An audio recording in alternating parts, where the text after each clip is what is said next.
Labdien! Esmu Valsts robežsardzes koledžas militārās un fiziskās sagatavošanas priekšmetu katedras asistents kapteinis Rihards Režovs. Šodien kopā ar kadetu Aristēriju demonstrēsim jums disciplīnas atbilstoši viņa vecuma grupai, kuras jābūt gatavam nokārtot, lai iestātos Valsts robežsardzes koledžā. Pirmā disciplīna ir ķermeņa augšdaļas pacelšana un nolaišana, kura jāveic 2 minūtēs. 1, 2, 3. Otrā disciplīna ir roku saliekšana un iztaisnošana balstā guļus. 1, 2, 3. Trešā disciplīna ir atspoles skrējiens 10 x 10 metri. Uzmanību! Starts! 1, 2, 3. Ceturtā disciplīna ir 100 metru skrējiens.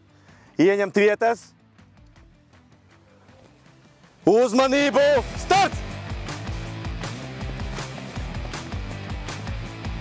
5. disciplīna – pievilkšanās pie stieņa. 1, 2, 3. 6. disciplīna ir 3 km kross. Ieņemt vietas. Uzmanību! Start! Esiet sportiski, esiet ar sportu uz tu, un mēs gaidīsim jūs mūsu mācību iestādē.